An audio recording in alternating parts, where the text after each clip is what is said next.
Hello and welcome back to a new tutorial. This week we're turning this can model into bubbles. This can model is also available for purchase on my Gumroad, feel free to go check that out. So getting started, I've already got my scene set up, I've got the lighting, got the model animation done. I'm not going over that in this video, I'm just going over the technique of turning the model into bubbles. So I've got this nice animation where my can model comes up, spins up in place, and then we've got this linear field which is going to be our driver for this effect. So if you don't want to use my can model, or you've got your own model, that's fine. Or if you just want to try follow along as closely as possible, feel free to drop in a cylinder and just use that instead. If you need to go away and get that all set up first and then come back, do that now. So now to get started building this effect, what we want to do is start off with a vertex map. So I've got this connect object which is connecting all my meshes. So you want to be placing this vertex map on your kind of parent geometry. So for me, this connect object is going to be the parent of all my geometry. So if you've just got like a singular piece of geometry, that's fine, just chuck it on there. But I'm going to be chucking it on this connect object. So go over to other tags and drop in a vertex map.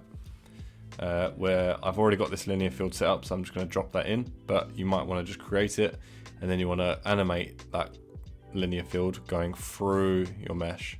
So if I play, you see I've got this already set up. So just make sure you've got that done, and then we'll continue on, and make sure that it's growing onto the mesh from the top, not removing it as it animates through. So we want our can to end up being fully yellow. Now we also want to create a second vertex map, so I'm just going to create a copy by using control, and let's just delete this linear field and then drop in our original vertex map. Now we can rename these both, so let's do it on our first one. We want to go to basic and rename it to our material mask, as this will be driving the mask of our material, like the opacity of our material. And then in our second one, let's rename this to bubble emission. This is going to tell our particle emitter where to be emitting from. So back into fields, we've dropped in our original vertex map, and now we just want to drop in a curve, because we don't want our bubbles to be constantly emitting from these points once they've like been turned into yellow. We kind of want it to be like where the transition is happening, maybe with a little bit of extra drag, like some trailing behind. So what we can do is we'll add a point in here, we'll bring this up, and then we'll bring this back point down. We've created this ring, which is great. This is what we want. And we can adjust these curves, maybe bring this top one forward as much as we can, really, because we want this to be really leading the effect. We kind of want it to be masking the opacity. You can see here on my example, if you look really closely, you can kind of see the model like beginning to fade here, but we want our bubbles to kind of cover that effect so it kind of looks a bit cleaner. So adjusting this curve, we can bring it nice and close, do something like this, and then we can also add in a decay and maybe just bring that effect strength up a little bit. So now when we play this, we watch this back, we should have a nice kind of dragging effect going over our mesh. So that's where our bubbles are going to be emitting from. So we've got that set up now, which is great. So with our parent geometry selected, we can head up to simulate, emitters, and look for mesh emitter. We'll drop that in, and you can see we've already got our geometry set, which is great. And we need to set where it's going to be emitting from. Now, in the new update of Cinema 4D 2025.2, we can now drop in vertex maps directly into our mesh emitter. Before, you would need to do a little bit extra setup. I'll quickly show you how to do that in case, but just for now, let's drop in our bubble emission vertex map. So go back to here, we'll drop this in to our map. So I'll hit play quick and we can see if this is working. And it is. I just need to turn up the particles, but you can see now it stops emitting afterwards. I'll just turn this up to 3000.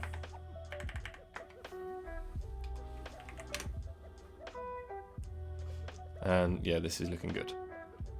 Now to do this in the previous versions of Cinema, you would need to use a point selection or a polygon selection. So I could do that. I could create this with other tags and drop in point selection or polygon selection, and then all you do is drop in your vertex map into these fields.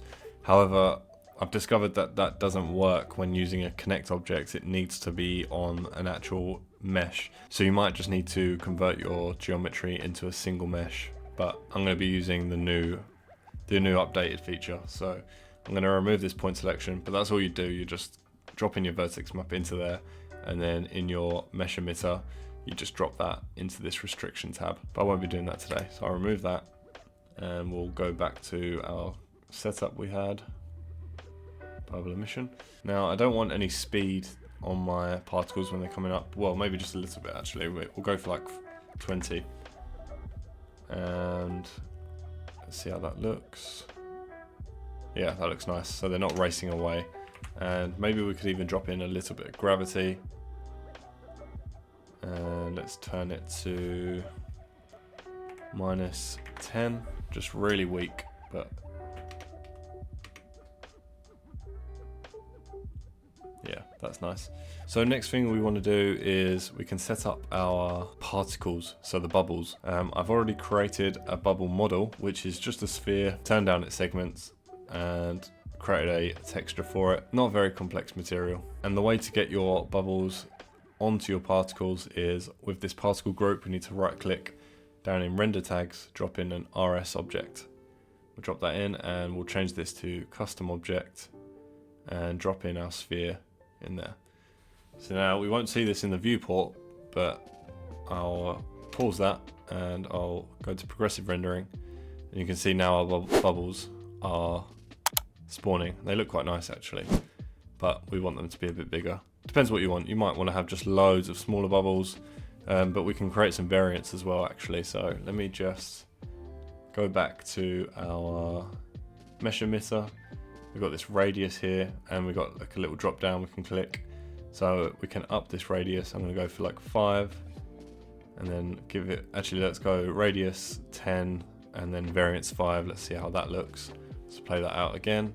I think you do need to resim when you make changes like this, so we'll replay that. Let's see how they look. So they're quite big now. Maybe they could go even smaller. So we could go for like 7 and then maybe a variance of 4. Let's try that out. I mean, yeah, that's a nice size. Now we need our can to be disappearing. So at the moment they're just emitting the bubbles, but the can is not disappearing. So let's head into our can material, and let's drop in a vertex attribute, and then we'll look for the vertex map we set up for the material mask. So we've got this material mask here. We'll drop that into attribute name, and let's hook that up to the opacity. So let's play, and you can see our model's disappeared and then it's reappearing, which wasn't the goal. So let's go back into there and let's invert this information. So we'll hit invert, and we'll do a color invert, and we'll just hook these up. And you can see now it's already made that change, and we do need to do the same for our metal material. So let's actually just copy and paste that. So go back into the can, we'll copy these, go into the metal, and hook that up to opacity. So we should see now, when we go into rendered mode, that our can is disappearing and the bubbles are emitting. Now when this is playing out nice and smoothly, this should look a lot nicer. I think the size of these actually is a little bit too big still, so I'm gonna go back into here, into the mesh emitter, turn these down even more. Let's try something like that. Let's resim.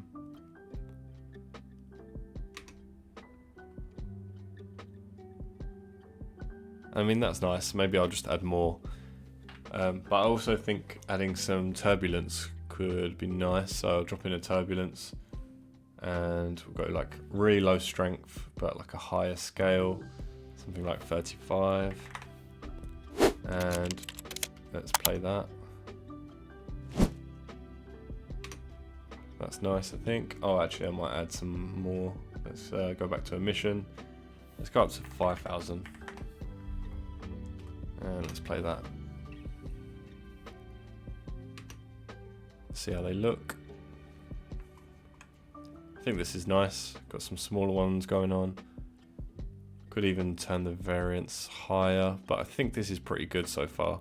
I think maybe our bubbles need to be emitting quicker or like sooner than our material mask. Let's have a look at that. So we can see our bubble emission is happening ahead of our material mask, but our material mask kind of needs to be a bit sharper maybe, like holding back a little bit. Potentially what we could do is create a third vertex map. So we could keep this one. So I'll create another copy of this one. And with this new one, I'm gonna add a curve. And maybe bring the bottom one back.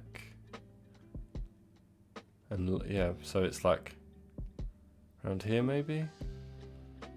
So hopefully this is gonna now be trailing behind a little bit more than this, because this is quite far ahead. So what we could do then is replace our, let's just call this new material mask. And we'll go back into our can and replace this in our vertex attribute. New material mask, same thing in our metal. New material mask. And let's play this out again. Just want to see, hopefully it's going to help. So it's made it a lot sharper. The bubbles are coming out, but it's just they're not getting covered out. When this renders out, it might look fine. It's just sometimes in a still frame, you're going to really see where the kind of trickery is going on. Maybe the cutoff just doesn't need to be as sharp. Change this curve a little bit to like, yeah, try to create a little bit of smoothing. Now I just dropped in a delay with a smooth on it, and that's kind of helped a little bit. So you can see it's kind of trailing a little bit further behind now, which when it's animated should get masked out quite nicely. So yeah, just playing around with the extra fields and tweaking the curve, that it can help. You kind of want that bubble emission to be happening further ahead of your mask, otherwise it's going to look a little bit strange. Now I kind of wanted this to loop, so maybe I could try to get rid of the bubbles a little bit quicker. So let's play this out, and maybe around here on the 80th frame I'm going to add a keyframe to the gravity, and then let's go forward to like 112, and then up the gravity, let's go for like 400, minus 400. And let's play that again. So hopefully the bubbles should get dragged away. Yeah, and now that should loop. If you let the timeline run and just loop, I think you actually have to like go back to the start manually for it to resim the particles. Now feel free to render that out and see how it looks. But there you have it. That is how to turn your models into bubbles, or any other kind of particle simulation that you want to do. It's just a mix of masking out your object whilst emitting whatever it is you want to emit over the kind of leading edge of where your mask is taking place. So a little bit of trickery, but it can look really nice. And especially if things are moving quicker, so if this transition was going even faster, it's going to be even like less likely that anyone's going to see any of that trickery going on. When things are happening in an animation, then the brain wants to see things work correctly, so it's naturally just going to correct and fill in like the gaps. Especially if things are moving quickly, then yeah. Don't forget, you can head over to my Gumroad to purchase the CAM model here. It's a really nice way to support me and encourage me to continue making content. But anyway, that is it for today's tutorial. Thank you so much for watching. Please be sure to drop a like if you learned something new, and I hope to see you in the next video. Thank you.